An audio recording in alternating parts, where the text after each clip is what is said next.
आज भारत दुनिया की फास्टेस्ट ग्रोइंग मेजर इकोनॉमी है।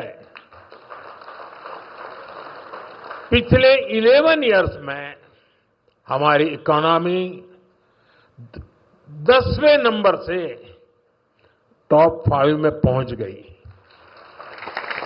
हम बहुत तेजी से टॉप 3 इकोनॉमी बनने की ओर आगे बढ़ रहे हैं।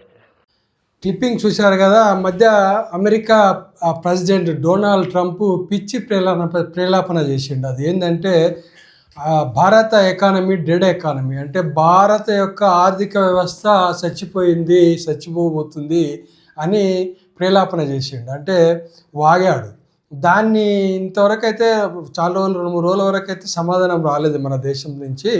ఇండైరెక్ట్గా అంటే పరోక్షంగా హెచ్చరించారు. కానీ నిన్న 2 రోజుల క్రితం మన ప్రధానమంత్రి గారు మాట్లాడుతూ స్వచ్ఛంగా అతనే చూశారు కదా. అతను చెప్పింది ఏంటంటే, ప్రధానమంత్రి గారి మాటల్లో, మా దేశము 10 సంవత్సరాల క్రితము ఆర్థికంగా 10వ స్థానంలో ఉన్నది ప్రపంచంలో. ఈరోజు మా దేశము 4వ స్థానానికి ఎగబ్రాకింది.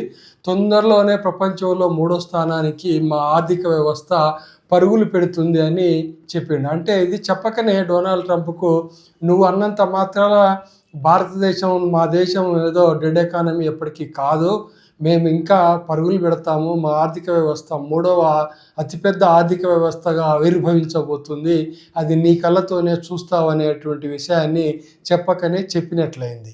ఇది చాలా శుభపరిణామం. నిజమే, మన దేశం ఈరోజు ఎవరో చెప్తే ఊరికేనే డెడ్ ఎకానమీగా మారే అవకాశం లేనే లేదు. మనకు 1 సంవత్సరానికి సరిపడా విదేశీ మారక నిల్వలు ఉన్నాయి మన దేశంలో.